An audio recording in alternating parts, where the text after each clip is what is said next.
Ang kwentong ito ay hango sa totoong buhay. Karanasan ito ni Dioclesio, o tawagin na lang natin sa palayaw niya na Jojo. Taong 1968, Florida Blanca, Pampanga.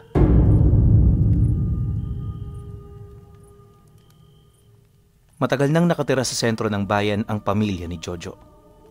Katunayan, ang bahay na kanilang pinagtitirhan noon, ilang henerasyon ng pinagpasapasahan. Malawak ang sakop ng bahay at halos hindi rin basta-basta ang espasyo at laki ng bawat silid sa loob nito. Sa kabuuan, meron itong 2 palapag at 6 na silid. May malaking kusina rin at bakuran at meron ding malapad na sala. Gawa sa purong kahoy ang mga materyales na ginamit, kaya kahit tag-init o taglamig, komportable sa loob nito. Hindi lang yon, marami rin roong mga antigong gamit, tapos mga litratong pawang na paglipasan na ng panahon. May ituturing mang marangya ang buhay. Para kay Jojo at sa kanyang pamilya, hindi ito gaanong katiwa-tiwala. Dahil sa loob ng ilang dekada nila roong pananatili, marami na silang mga kababalaghang naranasan. Yung tipong kahit anong paliwanag sa kanila, sadyang hindi nila kayang maunawaan kung bakit naging posible ang ganoong pangyayari. Ayon pa kay Jojo na tuwing sumasapit ang gabi, nasanay na silang makaramdam ng mga yapak sa labas, kasabay ng mga pag-iyak ng babaeng hindi nila mawari kung saan nagmumula. May mga pagkakataon ding nakakarinig sila ng kalansing ng mga kadena, tapos ang pinakamalala sa lahat ay yung paglutang ng mga higaan nila, tapos yung paghugot sa kanila ng isang kamay habang nasa kasagsagan sila ng pagtulog. Dagdag pa niya na, ang mga pangyayaring yon ang dahilan kung bakit silang magkakapatid hindi pinag-aagawa ng bahay. Katunayan, lahat ito gustong ibenta ang espasyo upang ilibing sa limot ang lahat ng kanilang mga naranasan. Subalit, dahil sa panganay si Jojo, walang nagawa ang kanyang mga kapatid. Sa halip di na sirain ang bahay, naglakas loob siyang manirahan doon kasama ang kanyang pamilya. Wala naman itong problema sa mga kapatid niya, lalo na't bawat isa naman sa mga ito may kanya-kanya na ring bahay. Noong una, aminado talaga siyang matinding kalbaryo ang pinagdadaanan nila, pero hindi nagtagal, nasanay na rin doon ang kanyang mag-iina. Nang mapagtanto rin ng mga kaluluwa na hindi na sila naaapektuhan ng mga pananakot nito, tila bang unti-unti na yung kumalma hanggang sa kalaunay tumahimik na ang buong paligid. Kasabay ng pagkawala nito ay ang pagyakap naman ng swerte sa kanilang mga buhay. Dahil sa mabilis na pag-angat ng kanilang mga negosyo, dumating na ang araw na hindi na niya kailangan pang mamasukan para kumita. Labis naman itong ipinagpasalamat ng kanyang asawa at mga anak dahil maitutuunan niya sa mga ito ang kabuuan ng kanyang atensyon. Ngunit sa kabila ng tagumpay na nalasap nila, may mga kapatid siyang likas na ang pagiging inggitero. Nang malaman kasi ng mga ito na malago na ang kanyang negosyo, muli na naman itong nag-usap-usap ukol sa plano nilang pagbenta ng bahay. Kahit sa maliit na halaga, gusto nila itong mabenta para lamang matupad ang mga nais nila. At yun ay walang iba, kundi pahirapan na naman ang kanilang pamilya. Nang marinig naman ni Jojo ang tungkol sa agam-agam, agad naman siyang pumunta sa bahay ng kapatid niyang lalaki para mapag-usapan ng tungkol dito.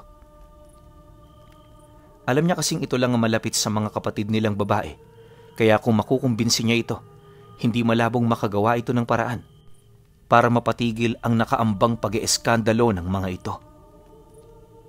Ang kaso lang, nang marinig ito ng kanyang kapatid, hindi ito sumang-ayon. Bukod sa ayaw nitong masangkot, tapos na rin ito sa paulit-ulit na problema ng pamilya nila. Dagdag pa nito na, wala na itong pakialam sa kung ano man ang gawin nila sa bahay. Hindi rin ito hihingi ng hati, basta ipangako nilang lulubayan nila ito. Nang marinig naman ni Jojo ang sinabi ng kapatid niya, Hindi na siya nakipag-argumento. Naunawa naman niya kasi ang rason nito, kaya hindi niya na yun ginagambala pa. Pag-alis naman niya ng bahay, diretso naman siyang naglakad patungo sa pinakamalapit na baryo upang kausapin doon ang kapatid niyang babae na alam niyang pasimuno sa lahat ng mga nangyayari. Pagdating naman niya sa tahanan nito, agad naman siyang sinalubong ng asawa na kasalukuyan noong nagwawalis ng bakuran ng bahay nila. Oh, Jojo, napabisita ka. Anong kailangan mo? Alam naming hindi ka pupunta rito nang wala kang kailangan. Pagkarinig naman niya sa sinabi nito, direkta naman niya roong tinanong kung nasaan ang asawa nito. Prangka rin niyang sinabi, hindi yun ang pakay niya, kaya wala siyang oras dito para makipag-usap. Nang marinig naman ito ang kanyang sinabi, bakas naman ang galit sa mukha nito habang pinapatuloy siya sa loob ng bahay. Nang marating niya ang sala, dito tumambad sa kanya ang kapatid niya na kasalukuyang abala sa pagbibilang ng pera. Sa estado nito, alam niyang malaki na rin ang negosyo nito, kaya takang-taka siya kung bakit pinagdidiskitahan na naman ito ang bahay na pinaghirapang itayo ng kanilang pamilya. Pasing, ba't naman ganyan ka? Di mo ba talaga titigilan ng bahay nila, Itay? Anong ibebenta na naman? Nakita mo namang tinitirhan namin ang bahay na yon. Bulag ka ba? O sadyang inggitera ka? Pagkarinig naman ng kapatid niya, napasilay lang naman ito habang nakangiti. Maya-maya pa, bigla itong tumayo at lumapit sa kanya habang bumubulong ukol sa mga ayaw nito sa kanya. Unang binanggit ng kanyang kapatid, ayaw nitong may sumasapaw sa kanya sa pera.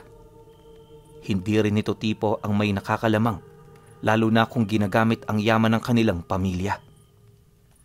Dagdag pa nito na, kaya yun pumayag noon na doon sila tumira, ay dahil sa akala nitong hindi sila doon magtatagal. Mariin din siya nitong inabisuhan. Meron na lang silang ilang buwan para manatili roon. Bukod kasi sa nakuha niya ang mga kaukulang dokumento, may abogado na rin silang naglalakad para tuluyan nilang maangkin ng lupa at bahay. Dagdag pa nito na, inilahad niya yun sa kanya para hindi siya mabigla. Matapos naman itong makapagsalita, pinalis siya nito ng walang pagdadalawang isip. Hindi pa man tapos si Jojo sa kanyang mga sinasabi, sapilitan siya nitong itinaboy na parang aso. Hindi lang yun, binantaan din siya ng asawa nito na wag nang pumasok sa bahay nila nang walang abiso mula sa kanya.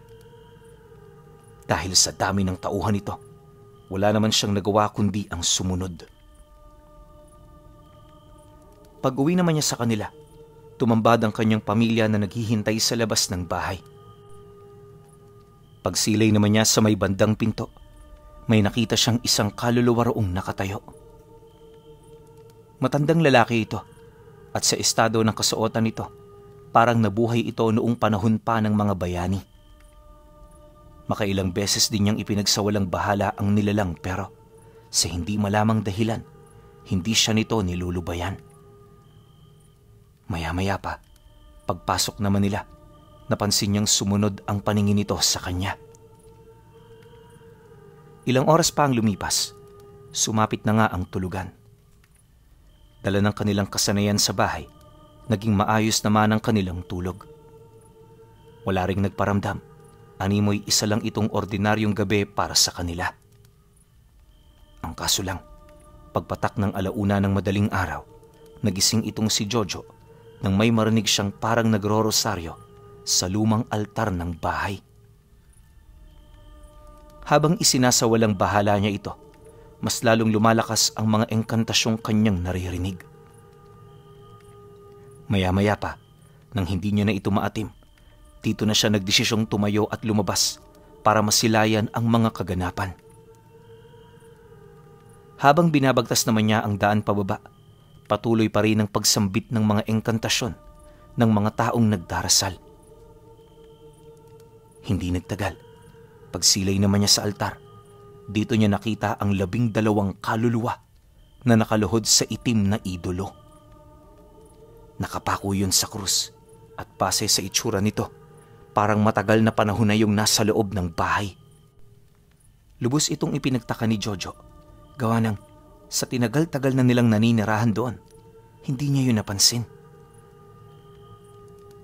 Matapos naman niya itong masilayan, dito na nagsimulang lumapit sa kanya ang matandang kaluluwa. Pinaikutan siya nito ng 3 beses, kasabay ng pagbulong nito sa hangin.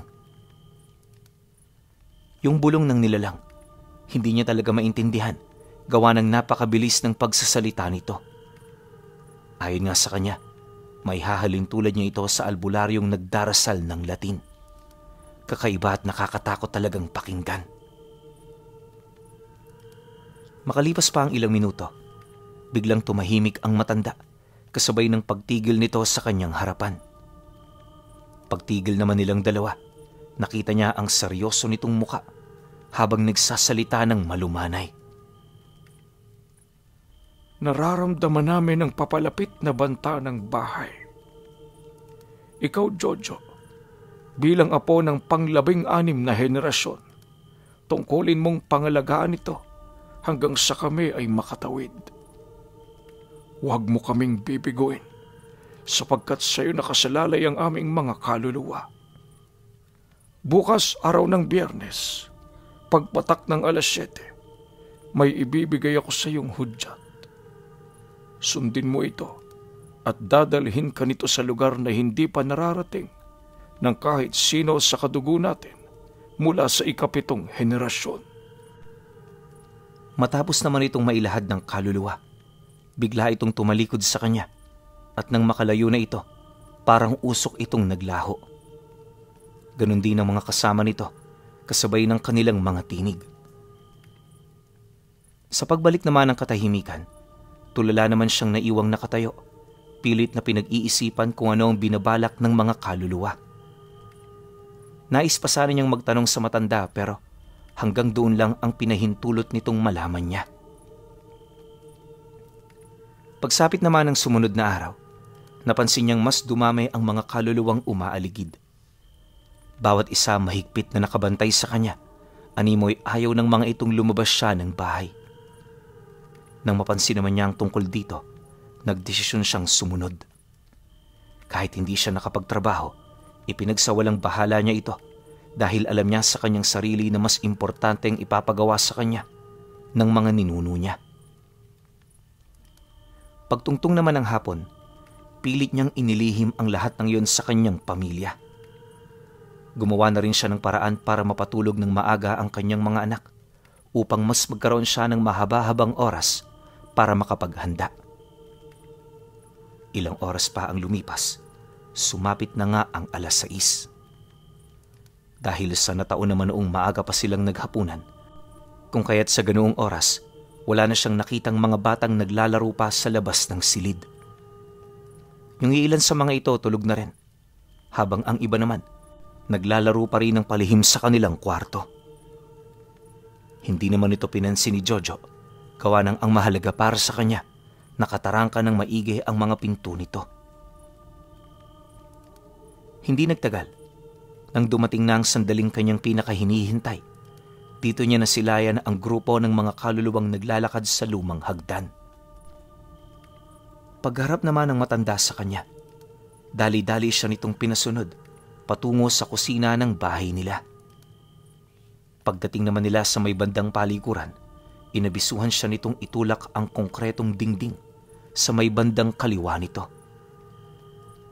Nang marinig naman yun ni Jojo, agad naman niya itong ginawa at sa hindi inaasahang pangyayari, tumambad sa kanya ang isang pintong matagal na palaroong nakatago. Sinadya itong hindi mapansin ng mga mata na parabang itinatago ito sa mga taong hindi nila kadugo.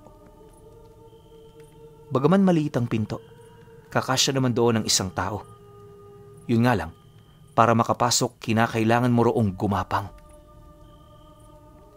Obligado ka ring tiisin ng sikip hanggang sa marating mong nakatagong silid. Ayon sa kanya, sa dulong parte nito, may naghihintay na lumang pinto na gawa rin sa kahoy. Wala itong tarangka, ngunit base sa pagkakasara nito, Sinigurado itong mahigpit at hindi basta-bastang matitibag. Mabuti na lang, tinulungan siya ng matandang kaluluwa kaya hindi siya gaanong nahirapan. Nang mabuksan naman niya ito, bumungad sa kanya ang isang silid aklatan na halos kasing laki lang din ng kanilang banyo. Ngunit kahit paikot ito, punong-puno naman ito ng aparador na naglalaman ng mga sinaunang libro at libreta. May nakita rin siya roong upuan at mesa na animoy minsang ginamit ng ninuno nilang nag-aral sa lihim na silid. Sa kanyang pag-iikot sa lugar, napag-alaman niyang isang sinaunang antingero ang ninuno niyang nag-aral dito. Nalaman niya rin na ang taong yun ay walang iba kundi ang matandang nagparamdam sa kanya. Matapos naman niya itong makumpirma, bahagya naman siyang napahinto sa paglilibot para magtanong. Hanggang sa mga sandaling yun kasi, nakabuntot pa rin ito sa kanya. Nang marinig naman ng kaluluwa ang kanyang sinabi, dito nito ipinagtapat ang tungkol sa pagkakaroon ng kaugnayan ng kanilang angkan sa lahi ng mga aswang na tinatawag ng mga Espanyol bilang mga irihis. Dagdag pa nito na, kaya sila nabansagan ng ganoong pangalan ng mga dayuhan ay dahil sa pagsalansang nila sa aral na sinusunod ng mga ito. Hindi rin sila naniniwala sa pinapalaganap nitong relihiyon dahil noon pa man meron na silang pinaniniwala ang kapangyarihan. At ang kapangyarihan yon, matagal na nilang naasahan kapag dumarating ang puntong nalalagay sila sa kapahamakan. Pagtatapat pa ng kaluluwa sa kanya, napatid lang ang paniniwala ng angkan nila noong hinangad ng ikapitong pinuno ng angkan na tuldukan na ang lahat ng kanilang mga nalalaman. Napagtanto kasi nito na malas ang pagtanga ng aral, kaya sa kanyang pamumuno, inilibing niya sa limot ang kanilang mga nakasanayan. Siyempre hindi lahat noon sumang-ayon, kaya nagresulta ito sa pagpapatayan mismo ng kanilang lahi. Subalit sa bandang huli, nagtagumpay pa rin ang pinuno. Dahil dito, tuluyan ang natuldukan ng lahat. Karamihan sa mga librong may kaugnayan sa kanila, sinunog kasama ng matatandang tagapayo. Pinaslang din ng mga manggagamot na ilang dekada nang tumutulong sa kanilang pamilya. Matapos nun, lahat ng may kaugnayan sa sinaunang pamilya ng angkan, unti-unti nang nakalimutan hanggang sa wala na roong nakaalala. Pagkalahad naman dito ng matanda, inabisuhan siya nitong buksan ng nakatagong lalagyan sa ilalim ng mesa. Ayon dito, na bago siya mamatay, doon niya itinago ang huling dugo ng kanilang lahi.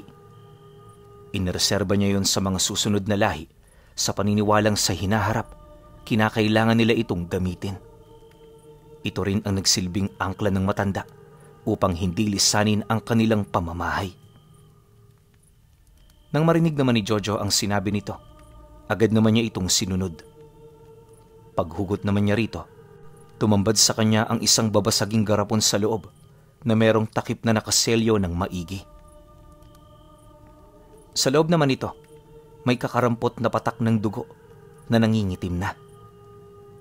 Kahit na matagal na yung nakatago, nakapagtatakang hindi pa rin ito natutuyo. Dahil dito, matyaga naman siyang naghintay sa abiso ng kaluluwa bago niya ito buksan. Pagbigay naman ito sa kanya ng utos, ora mismo inalis niya ang selyo ng garapon.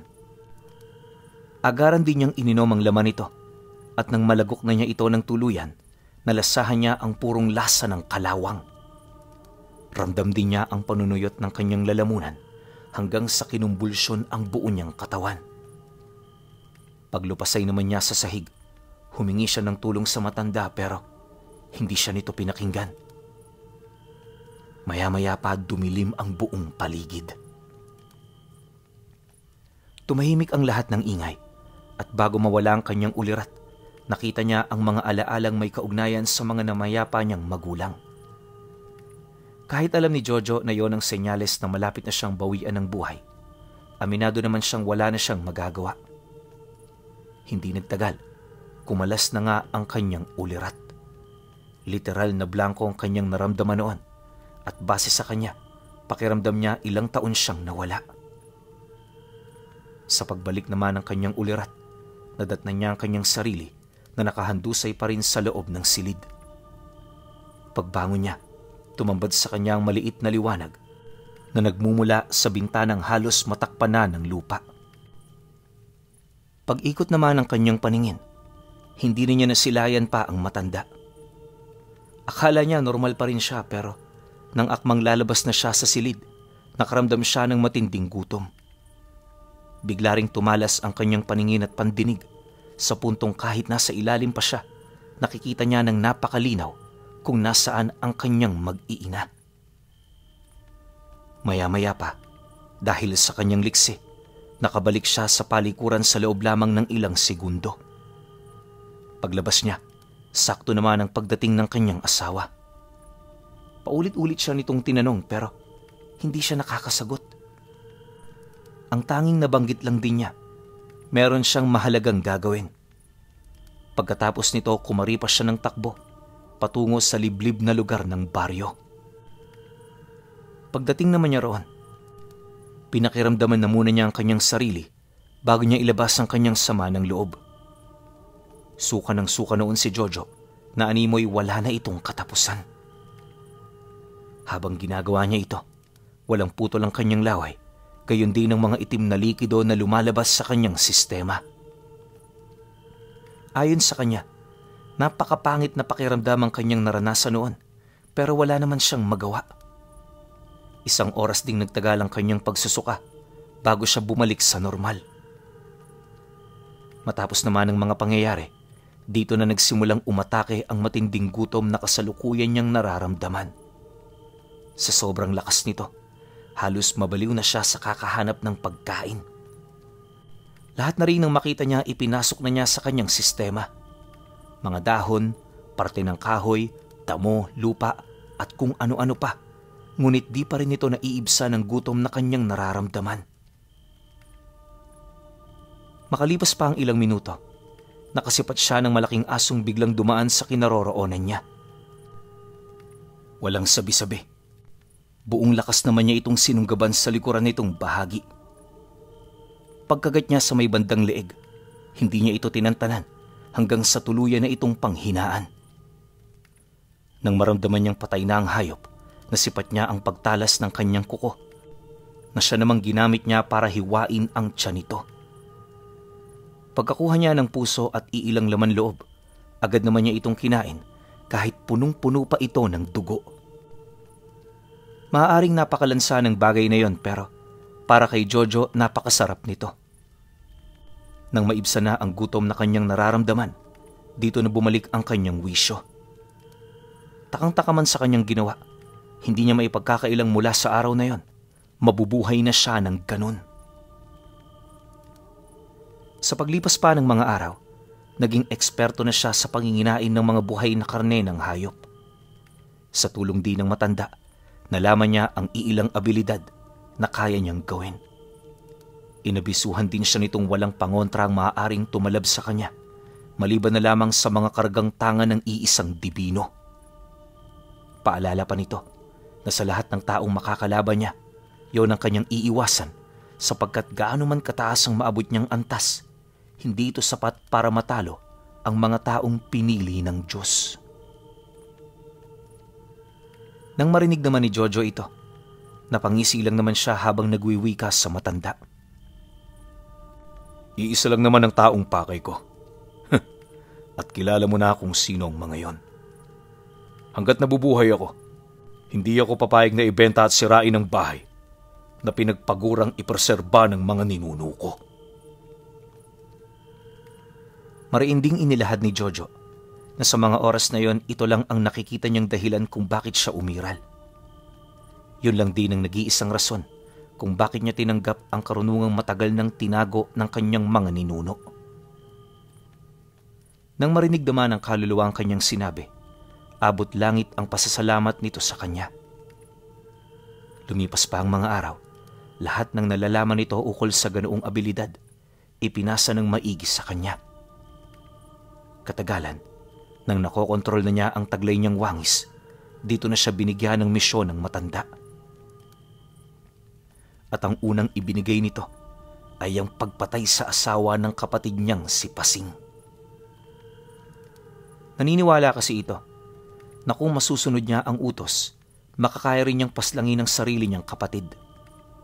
Kahit kasi pinapakita niya sa matanda ang kanyang galit at matinding pagmamalabis na wakasan ang buhay nito, hindi pa rin yun gaanong kumbinsido. Dahil sa pagdududa ng matanda, sinigurado niyang mapapatay niya ang asawa nito sa pinakabrutal na paraang kanyang maiisip. Pagtungtong naman ng gabi noong mismong araw, dito na siya nagsimulang kumilos. Upang maging madali ang kanyang pag-usad, kahit malayo pa sa tirahan ng mga ito, pinili na niyang magpalit anyo. Maya-maya pa, nang marating na niya ang baryo, direkta naman siyang tumungo sa likurang bahagi ng bahay nito. Bagaman wala roong bantay, naging maingat pa rin siya dahil wala siyang ideya sa kung ano ang pinaghahandaan ng pamilya. Sa pagpapatuloy naman ng kanyang pagmamasid, nang maramdaman niyang mahimbing nang nagpapahinga ang mga ito, pasimple naman siyang lumapit sa dingding, sabay hanap ng butas na pwede niyang madaanan.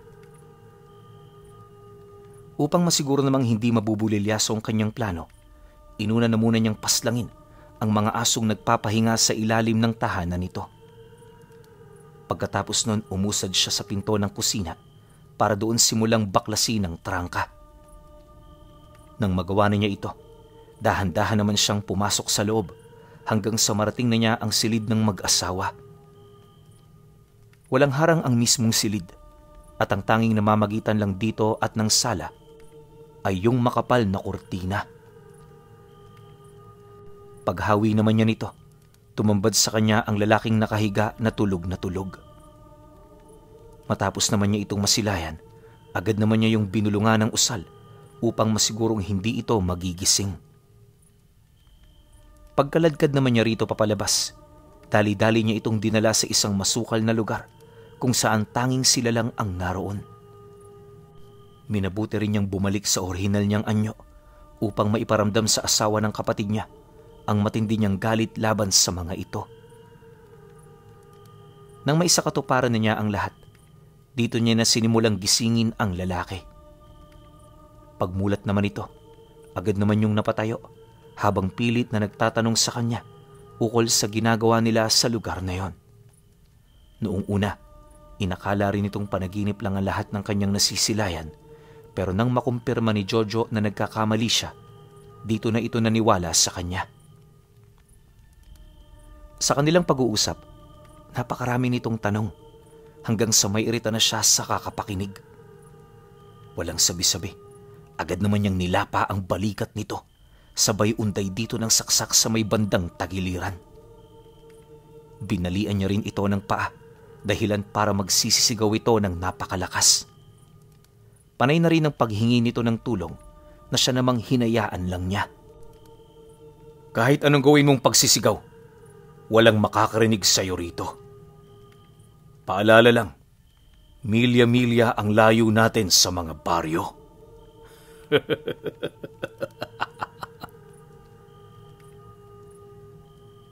Nang marinig naman ito ng asawa ng kanyang kapatid, dito na ito nagtanong ukol sa kanyang kailangan. Paulit-ulit din siya nitong minura, ngunit sa halip na sumagot siya, sinaktan niya lang ito ng sinaktan hanggang sa manawa siya. Kalaunan, dahil sa tindi ng pinsalang natamo nito, nakita niya ang mabilis na panghihina ng lalaki. Hirap na rin itong tumayo at hindi na ito gaanong nakakapagsalita. Ramdam niya ring tinanggap na nito ang kamatayan niya, kaya para mapagbigyan ng lalaki sa kanyang kahilingan, dito na siya nagdesisyong paslangin ito sa pamamagitan ng pagdukot ng puso. Matapos naman niya itong gawin, nilamon niya ang buong sistema nito bago niya iniwan sa gubat. Pagpatak naman ng umaga, parang sunog ang bilis ng pagkalat ng balita.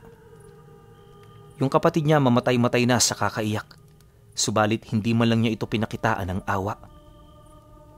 Tumungtong ang gabi, isa-isa niyang pinaslang ang mga anak nito, hanggang sa tuluyan na rin niya yung pinatay. Sa mga sumunod na linggo, pinatay din niya ang mga kapatid niyang tutol sa kanila upang matuldukan na ang umiikot na inggit sa kanilang pamilya. Ang tanging natira lang noon ay ang kapatid niyang lalaki na hindi mahilig mangialam sa kanilang problema. Matapos naman niya itong maisakatuparan, inakala niyang hindi ito magdudulot sa kanya ng dagok pero nagkamali siya. Sapagkat habang tumatagal, binabalot siya ng matinding pagsisisi. Gustong-gusto niyang ibahagi ang mga pinagdaanan niya pero walang kahit na sino sa kanila ang naging katiwa-tiwala. 5 taon pa ang lumipas. Tuluyan na nga niyang hindi nakayanan ang pasaning yon. Bago siya magbigti, ipinasa niya sa kanyang panganay na anak ang istorya ng buhay niya. Ang inilihim niya lang dito ay ang nalalapit niyang pagkitil ng sarili niyang buhay. Nang mailahad na niya ng buo ang kanyang talambuhay, sinulat naman ito ng anak niya sa isang libro. Ang librong yon ang naging daan upang hindi makalimutan ng bawat henerasyon ang ginawang karumal-dumal ni Jojo. Bagaman itinuturing ng iba na isang kakitiran ng pag-iisip ang kanyang ginawa, para sa kanyang pamilya hindi yun totoo. Walang sino man ang may karapatang humusga kay Dioclesio, lalo na't hindi naman nila dinaanan ang mga pinagdaanan nito.